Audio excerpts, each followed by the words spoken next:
All right. Good evening, everyone. So, interestingly, we are the last talk of the day. So, I hope people. We are not talk. We are activity. Last activity of the day. So, I hope we are, able to engage you a little bit. Now, as a psychologist, it was heartening for me to say that most of the workshop, all the sessions today, did talk about the human angle. So we talked about in the morning, we started with the environment, the role of how to keep the class environment engaging. We also talked about stuff like, say, for example, individual differences. We talked about being empathetic to everyone. All of that we've done. But this last session has been interesting in the sense that we are also talking about the material side of things, how to put whatever we have sort of discussed during the day into action. So Nilotpal's slides, when he talked to us about how to create slides and so on, and now Amit's presentation about how to engage with the large classroom. Now, we will take that activity a little bit further through a small presentation, basically focus around how to design a particular lecture. See, at the end of the day, the job is to say, give an engaging lecture so that whatever your class size be, people are engaged with that. And that is something that we are trying to bring across. We're trying to sort of talk about this, that let us say you have a class. If there are 50 people, if there are 500 people, it does not matter. How do you start conversation? How do you basically, when you enter the classroom, how do you say, for example, break the ice, or how do you convince people to start listening to you? That is something that is extremely important, and as just as a personal experience, what I've seen in the past few years is it's a good idea to start with an anecdote. It's a good idea to start with something, let's say, that is some data. So, for example, if I were teaching driving, which is one of my research areas, I would start with a statistic such as, do you know that in most accidents, it has been found that just around 3 seconds before the accident, the person's attention has wavered to somewhere else.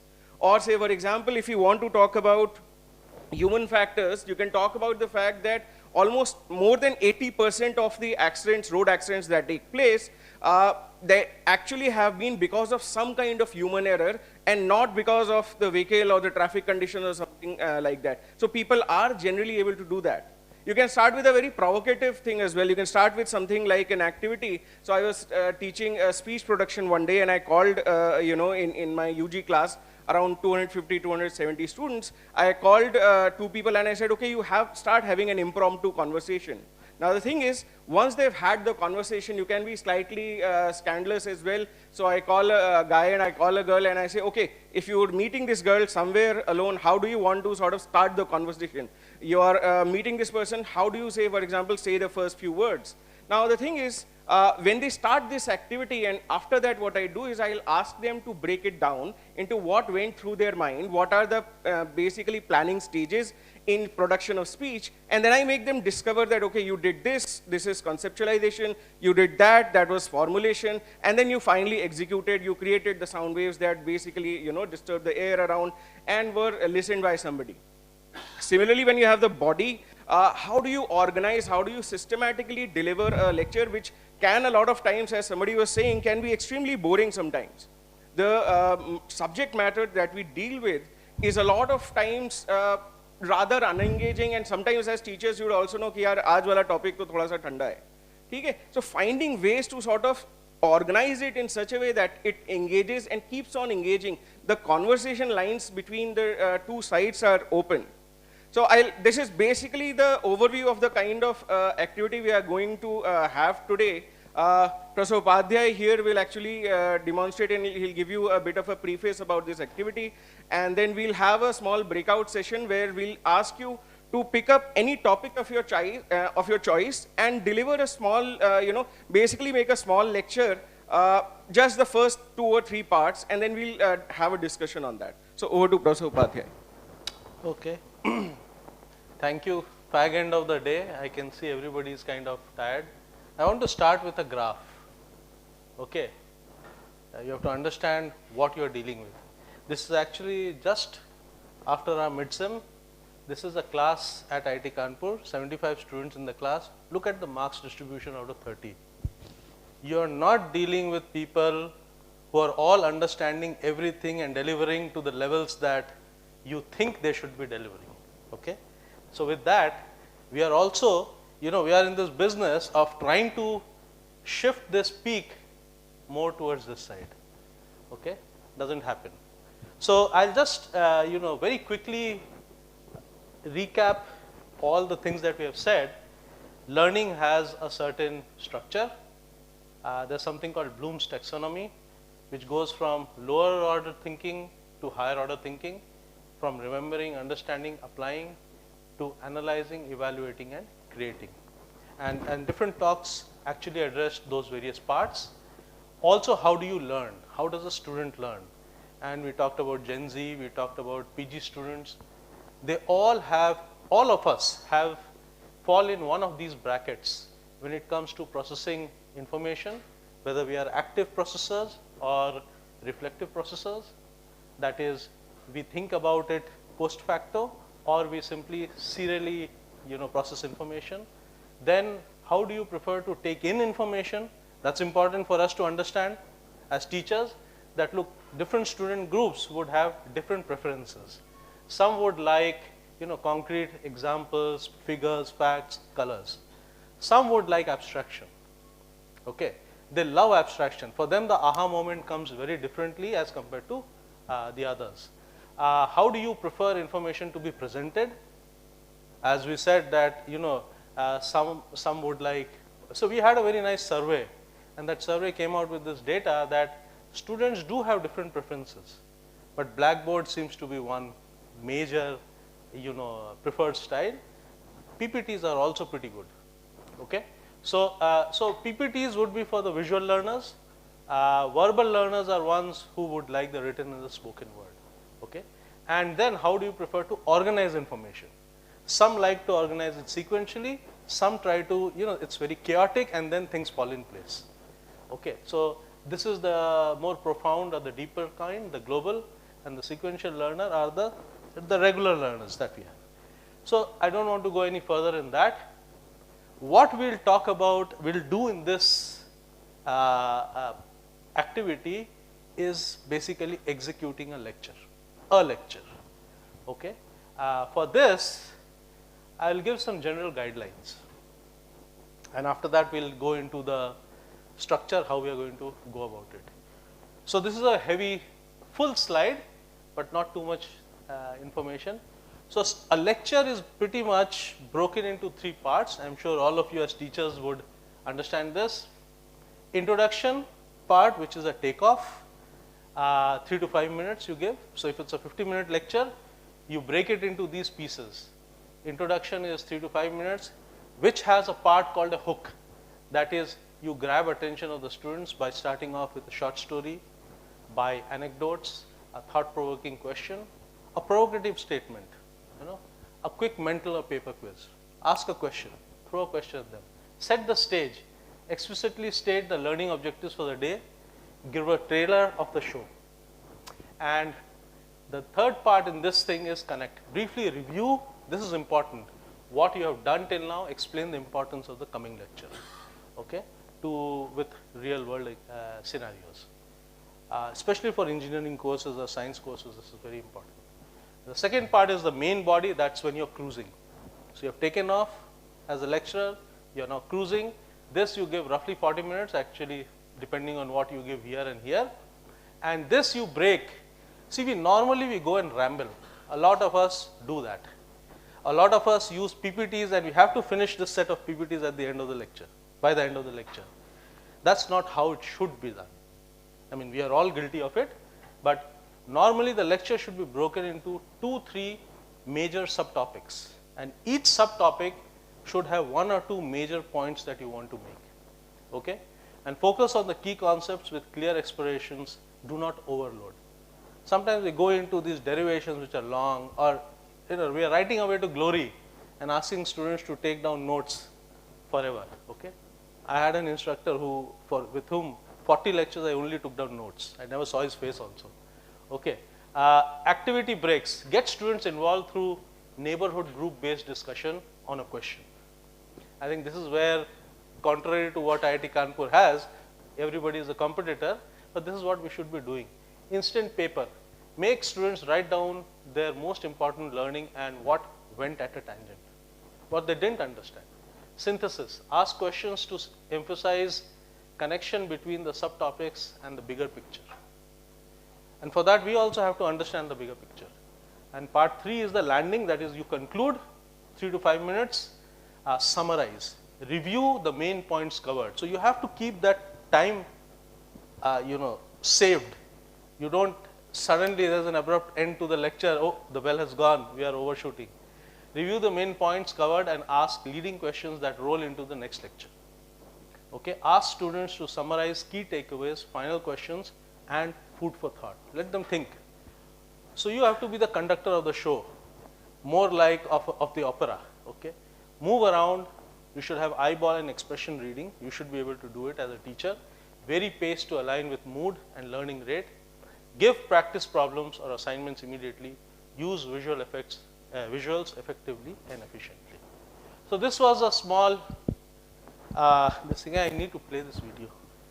I'll show a small, this thing of a lecturer, because it's very difficult to pick a topic which, which everybody will understand, and I'm sure you'll identify the person. This is a lecture by Gilbert Strang. Gilbert Strang is he's a legend in linear algebra. Okay. So This is then the second lecture in linear algebra. And I've how it starts. put below my main topics for today. That I put right there a system of equations that's going to be our example to work with. But what are we going to do with it? We're going to solve it. And the method of solution will not be determinants. Determinants are something that will come later. The method we'll use is called elimination. And it's the way every software package solves equations.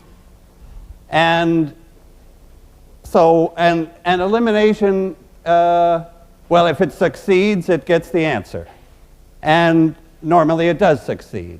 If the matrix A that's coming into that system is a good matrix, and I think this one is, then elimination will work, we'll get the answer in an efficient way. But why don't we, as long as we're sort of seeing how elimination works, it's always good to ask, how could it fail? So at the same time, we'll see how elimination decides whether the matrix is a good one or has problems. Then to complete the answer, there's a obvious step of back substitution.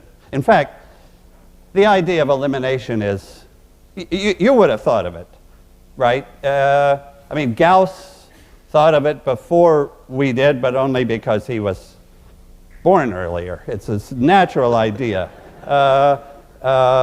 And died earlier, too. Okay, so, but then, and you've seen the idea. So I want but to stop now, it here. the part that I want to show you is elimination expressed in matrix. Okay. So now I will skip to the end. How do you skip quickly? I could, if I had the touch thing, then I would have done it. You want to skip here? The last 3.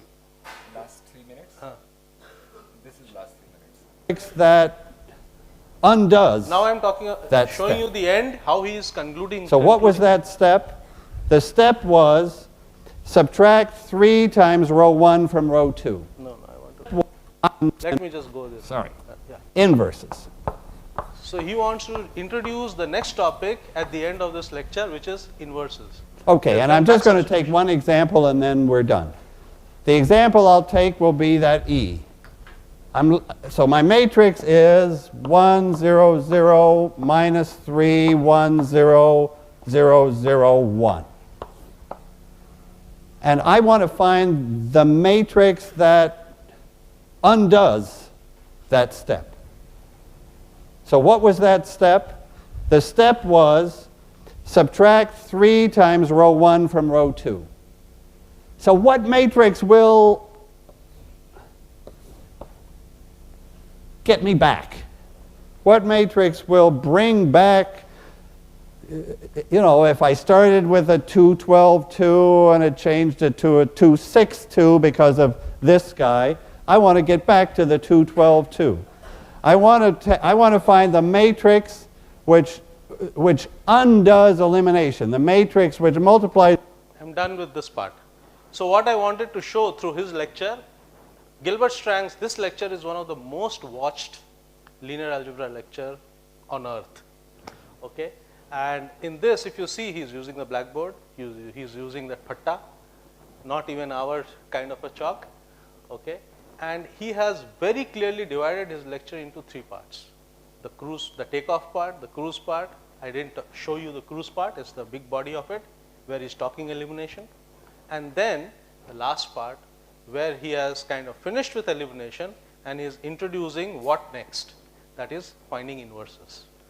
So what we want you to do in this activity, one is we have a lot of groups, right? How many tables do we have? 20 tables, okay.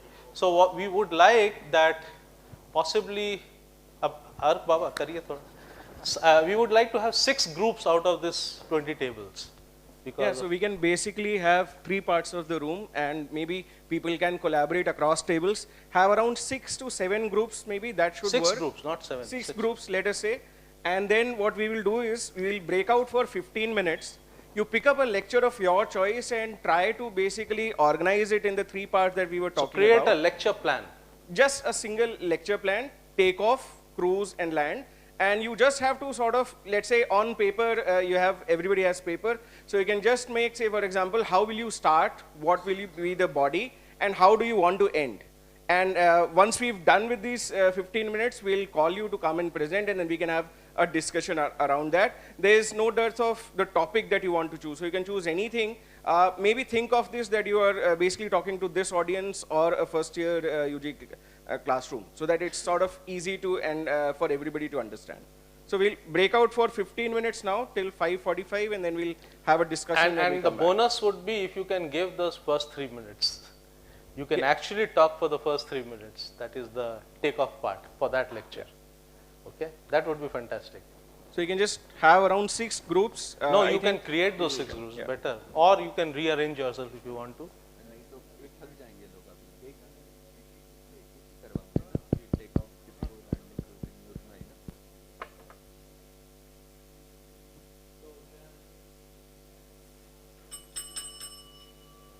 All right. So I think I hope everybody has sort of decided upon what they want to talk about. What we will do is we'll just ask you to come here and talk about the 3 parts of your lecture. You can write it down, or you can just talk to us about it.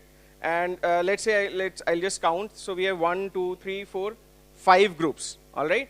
So one person from each group can come, and we'll basically give you around 3 to 4 minutes to discuss that. Okay. So maybe I'll request somebody from group number 1 to come. Hello. Hi everyone. My name is Preetam Chaudhary. I am an assistant professor at the CSC department. I joined last year. So since I'm in CSC, I will be talking something about CSC. But let's start with a very simple problem. Say we have a building, right? We have a building. Say it has 100 stories. So 1, 2, it goes up to 100. Okay. So there is a story in this building. We don't know which story this is, from where if you drop an egg, it breaks. But if you drop it from any story below it, it does not break. If you drop from any story above it, it breaks. Okay? So everyone understands this? So there is this building, 1 to 100. There's a story from which and above, if you drop an egg, it breaks. But if you drop it from below, it does not break. Yeah. Now you have to find which story that is, and you are given 1 egg. So how will you do it? You are given 1 egg. If it does not break, you can reuse it. But if it breaks, you cannot reuse it. So how will you do it? Start from the bottom floor and go above. Like if it does not break, if it breaks, then you know that is the floor. If it does not break, then you reuse it and go on above, right? Yeah. So is there any other way? So say I just immediately start at the 50th floor. Would that work always? Because if it breaks, then I really don't know if it is actually the 50th floor or some floor below it, right? So in this case, if say the x is 100, I will need 100 attempts to find the find that it is 100, right? So there's something called worst case complexity, so that is 100, right? Now, if you are given 2 eggs, what will you do? Like, can you do something better? So if you are given 2 eggs, same problem, but you are given 2 eggs. Can you do something better? Of course, you have 2 eggs, you can just use the same algorithm and do the same thing, but that would be somewhat foolish, right? So if you are given 2 eggs, what can you do? Can you reduce the number of attempts, the worst case number of attempts? Anyone with any ideas? What would you do? Yeah, you can do that every 2, 2. Yeah, and then what would be the worst case number of attempts that you would need? Huh? No, so say it's the 99th one. So then you have to do 2, 4, up to 100, and then 99. So the worst case is 51. But we can take your idea forward, and why from 2, 2? Why cannot we do from 3, 3? 3, 6, 9, 12. So that will reduce the worst case, number of worst case attempts to 2 eggs, but we do it at 3, but then we start from 1, 2. Right, you understand? So say it breaks at 3, we know it must be 1 or 2 or 3. So then we apply the same trick we used for 1. Right? So then the number of worst case attempts would be 35, yes. So we could take this idea forward, why 3, why not 4, and so on and so forth, and it maxes out at some step. So there is a differential equation involved, like some calculus expressions. I don't want to go into it. But what I'm going into is, so this is an example of an algorithm. So the best algorithm gives you worst case number of attempts to be 14. So that I don't have time to show it. But where we are going, now consider the converse problem, right? So the converse problem is, so this is the number of attempts, okay? So 14 is the number of attempts. Now consider the converse problem. What is the converse problem? You are given the number of eggs and number of attempts that you have, okay? Now you have to find out how many floors you can cover. So that is the converse problem, right? And that is a very important programming strategy in computer science called dynamic programming. And I will write out the expression. I hope you will try to understand. It's a bit mathematically involved, but I will try my best. So this is TEA, or I will write N, so that it's better to understand. So this means maximum number of floors that can be covered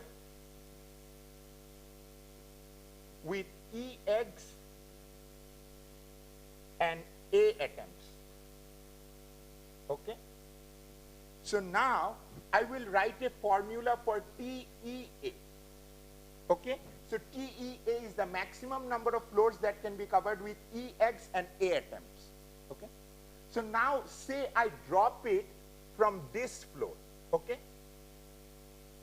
So it breaks.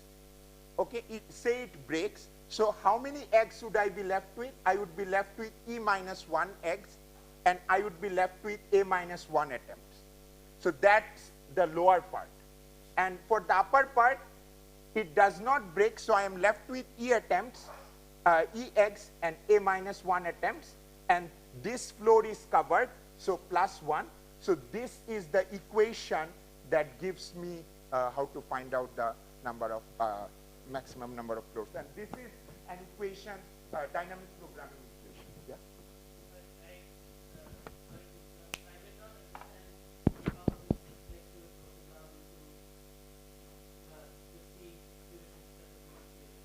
Yeah, I can explain.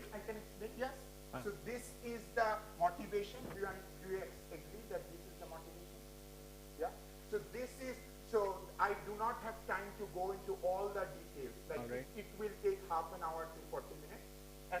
is where I switch over to the next class. So this is, I will start from here in the next class, so with this equation. All right. Okay. Thank you, Preetham. We'll move to the second group. I'll just like to request, because in the interest of time, we'll probably keep each of our sections relatively short, maybe a minute on each or a couple of minutes for each.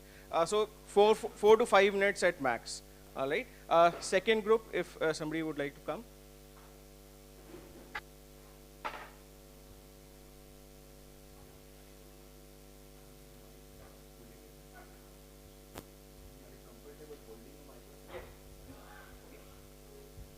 So, okay. So, hello everyone. Myself, Dr. Akash. I'm from Earth Science Department. So, I'll go on a generalized topic. So, wars. Many of us have seen it in recent news. So, why do we care? So, the basic philosophy of anything comes from the butterfly effect. So, most of you must have heard about that butterfly effect. Anybody? So, butterfly effect basically says that if a butterfly flaps its wings here, so it can lead to a tornado somewhere else. So, it's something like a progressive effect. Butterfly flaps its wings, and that flapping can lead to a typhoon somewhere in, that's the thing. So, what are we going through? We are going through an era of wars. And why do we care?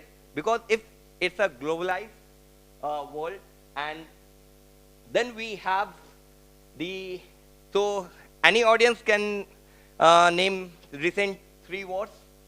Anyone? Anyone? Okay, so we have Iran, we have Ukraine. Anybody else? Pakistan. Okay, now if I ask anybody, how can we understand any scenario, or how we can generalize that why this war are happening? Okay, so then we will see the major triangle, which is the geography, the economics, and the history. Okay, name any war. Iranian war, Ukrainian war, Pakistan-Afghanistan war, or even the historical wars, like the Indian revolt of 1857. Any war you take, you can categorize in these 3 categories, and you'll best understand what is the possible reason for that. Like in Iranian, now we'll go for it. Specifically, the Iranian war is geography.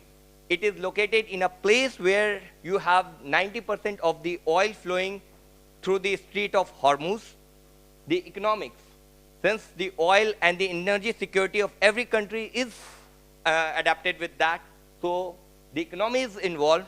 The history of Iran making its nuclear weapon, which the West and many countries fear that it might be used against the humanity. So, and also the Iranian war of 1979, where you have a regime change from a republic to a Islamic. So with that, we'll move in understanding the revolt of 1857 and so on. So that's how it is. So basically we tried to connect the wars with the historical thing, and maybe this lecture you term in a someone from an arts background, where we want to explain it, how we can understand the current scenario, what is the geographical aspect, what's the economical aspect, what's the historical aspect. So in the revolt of 1857, we have again the 3 triangles, the geography, where you have the British taking on the power from the Indian prince in the name of doctrine of lapse.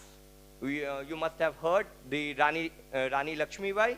The economical aspect, where your region is being taken over by the British Empire, and then obviously the historical thing, which is the use of the Greece cartilage, Mangal Pandey, the Royal Enfield bullet. So that was using beef and pork in making those cartilage, which the soldiers have to take it in from their mouth, and that's what led to this thing. Okay. All I'll right, just- thank you. Okay. Yeah. Thank you. Any questions? questions? Yeah. Okay. Okay. Thank you. The group number 3, please. Someone. Okay, so good evening everyone. I'm Bhavesh from that team. So we mutually decided this topic and I'm gonna begin. Okay, so the topic, if it is a class of 1 hour, what I would start with a hook. And that's कौन सी बात कैसे कही जाती है, सलीका आता हो तो हर बात सुनी जाती है. So I'll start with that, and that explains very well what is communication. So communication is expressing your thoughts, expressing your ideas, that too regardless of the age group. Einstein said, and if you can't explain it to a 5-year-old, you haven't understood it well. So if someone is very junior and someone is asking you something complex, you can't explain, then you haven't understand. Suppose I am reading Natya Shastra and a girl from class 8 asks me, Bhaiya, what is Natya Shastra? And I tell her that, beta aap chote ho, aap nahi samajh paoge. It means I haven't understood. So I should be able to communicate it really well regardless of the background or age or understanding, to the minimum understanding of the audience. So that would be my hook. That's takeoff. So my hook would be a sher, shairi. If the audience doesn't know Urdu or Hindi, then I would go for some quotes in English. Cruising. In cruising, I'll go for the concepts. So when it comes to communication, I teach English for communication, BT 103 under RGPV. So in our syllabus, we have 7 C's of communication, in which there is something called complete. So we all have got the mail of coming here, which had all the information 203 H Diamond Jubilee Building, IIT Kanpur. So we had that complete information, timing, it will begin at 9:25 to 6:05. If it would have been incomplete, we would have a lot of anxiety to book our tickets. It also had the information of lunch, so we were sure we don't need to bring the tiffin. So if the information is incomplete, it leads to anxiety. It should be concise. We all have seen the famous web series Panchayat, and there's a character. I hope you all have seen. Panchayat is a very famous web series. We have the character Vikas. You ask him indicator कैसे टूटा, and he begins that, अरे मैं आ रहा था मिस्त्री को लेके, मिस्त्री की वाइफ का फोन आया, उसको बच्चा होने वाला था, वो वहाँ पे गया, इसलिए गाड़ी ठोक दी, इंडिकेटर टूट गया. That is a bad way of communication. Concise means be specific. So we have concise, then we have correct. अगर आपकी grammar गलत है, you are wrong in facts. For example, sir was saying about war. Suppose sir 1947 वाली war को 57 बोल देते, या 1857 के revolt को 1858 बोल देते, तो हमारा trust टूट जाता. Although उससे कोई बहुत फर्क नहीं पड़ता, वो 7 का 8 कर देने से बाकी बातें अच्छी हो सकती हैं, but we lose the trust. So in the similar fashion, we have other C's. I'll not go for that now. Then we have barriers. Barriers are what stops our communication. One is linguistics or language barrier. Suppose I use a language which do not know. For example, I'm a Sindhi, and suppose I माँ होना में गाला या तवा के समझना इंदो, और माँ चवा की माँ अज मानी खाइंदम सागसा. अगर मैं इस लैंग्वेज में बोलूँगा तो आप में से अधिकतर लोग को नहीं आएगा, because I don't think you are Sindhi. Or if I use some language which you do not understand, that will be language barrier. We have physical barrier, which means if I speak very slow and you do not get it. अगर मेरी आवाज़ इतनी कम हो तो आपको समझ में नहीं आएगी. This is physical barrier. Voice, या suppose यहाँ बहुत गर्मी होती, ये माइक काम नहीं कर रहा होता, that would have been physical. Then we have psychological barrier.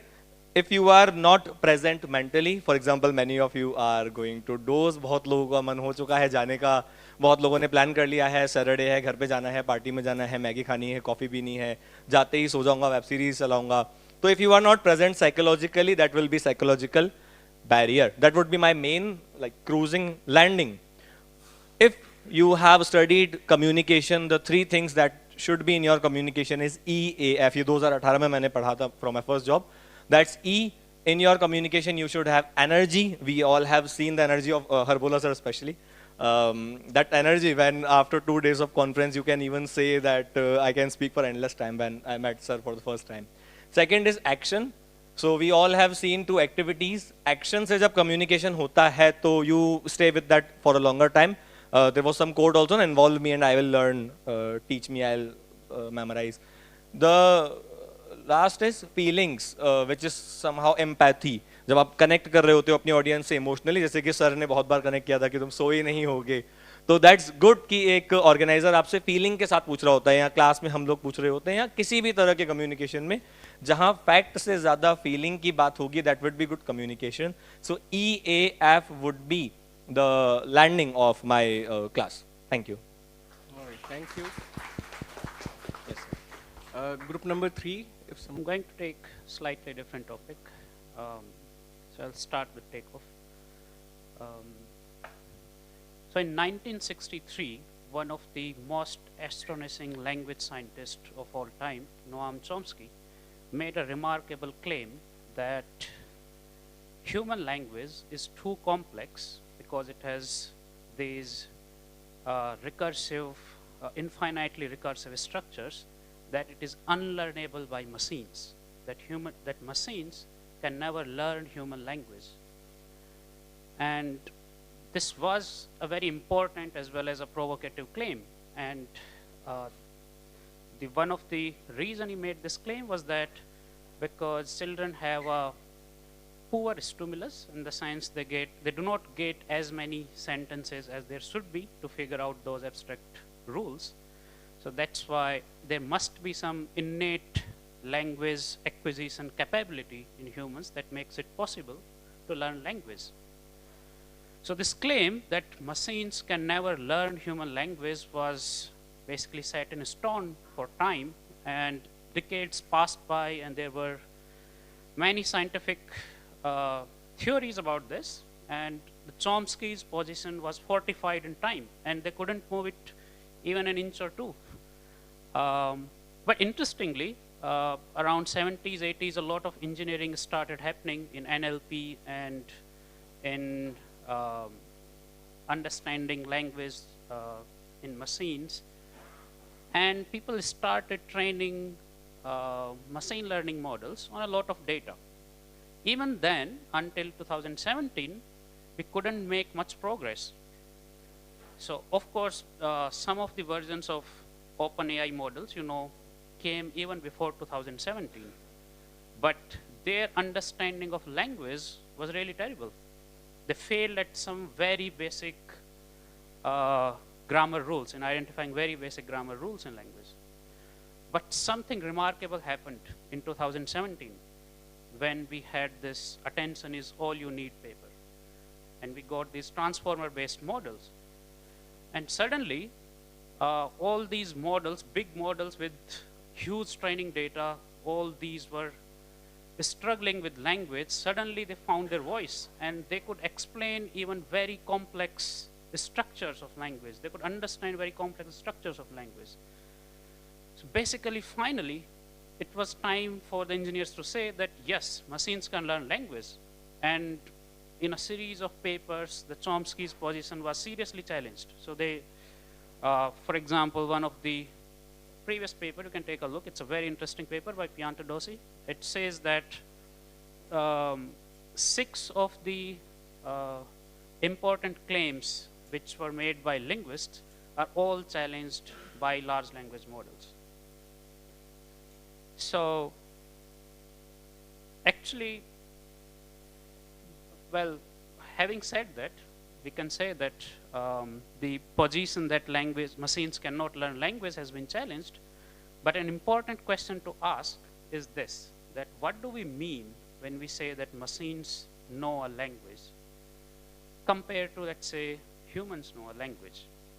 Right? And that would be the topic of this lecture, that exactly what is it that is there in human mind when we say humans know language, and what is it in the machine representation when we say machines know language, right? And then there would be cruising part with all the theories about how language works in human mind, and what do we know about representation of language in machines. And then the conclusion would be with the part that well, some recent interesting papers have also discovered that the attentional weights that the words in a sentence, tokens in a sentence get, they are highly correlated with the grammar. Okay? So it could be the case that grammar is the underlying structure that is being figured out by machine. So which makes that what machines learn is closer to what humans also learn. Okay? So we will leave at this open question that what if we distribute attentional weights based on grammatical relations and other semantic and proximity heuristics?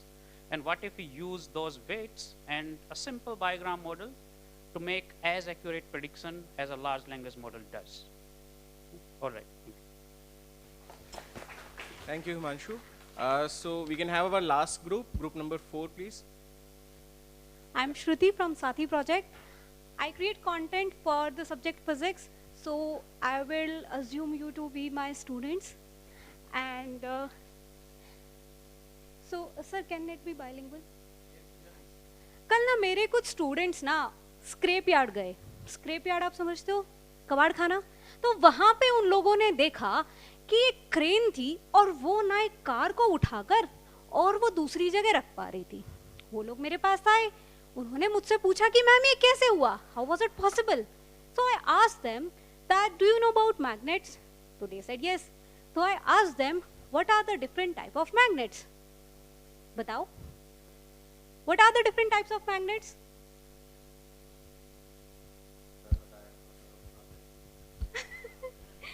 Bar magnet. तो एक होती है bar magnet, horseshoe magnet, और आजकल online shopping का ज़माना है और यूट्यूब का भी ज़माना है, तो बच्चों को आजकल न्यूडेनियम मैग्नेट के भी बारे में पता है. वो बात और है, मुझे बहुत बाद में पता चला. तो जब उन्होंने मुझे ये सब बताया, मैंने उनसे पूछा that do you know about electromagnet, and they people were like ma'am what is an electromagnet. Then I taught them कि when we take an iron core, a simple iron nail, and if I wound copper wire along that iron nail and connect it to a battery, then it will start attracting some pins. This was a simple experiment that we conducted in the class and students were able to learn. तब मैंने इसको वहाँ relate किया और मैंने उनको बोला कि इसी तरीके से वो जो क्रेन होती है उसमें बहुत बड़े बड़े इलेक्ट्रोमैग्नेट्स होते हैं, and then it can very easily attract a car and it can put it at the desired place. फिर जब हम ये एक्सपेरिमेंट कर रहे थे क्लास में, तो हमने ये ऑब्जर्व किया कि जब when we turned on the battery or the switch, when we turned on the switch, तो वो थोड़ा वायर जो है वो गर्म हो गया. तो फिर मैंने उनसे पूछा कि क्या आपने ये ऑब्जर्व किया है कि जो हीट होती है वो हम उसको किस तरीके से यूज करते हैं. And that's how we ended the lecture. This was the open ended question that next lecture will be on heating effect. Thank you. Thank you. So, Chandra sir, do you want to speak? Okay, so I think there is something we probably learned through this exercise, basically how to structure our lecture. We can actually have questions or discussions about, say, for example, what did you feel about, let's say, which groups, take off, or which groups cruising was good enough, or let's say the landing part. So if you have any questions, we can actually have some of those, and then maybe the groups themselves can answer why did they structure it in a particular manner, and we can discuss that as a group as well. So you can discuss that. I think yeah, because in the interest of time, we'll take it home. We'll discuss this, and then at some point we'll seek your feedback with it. I'll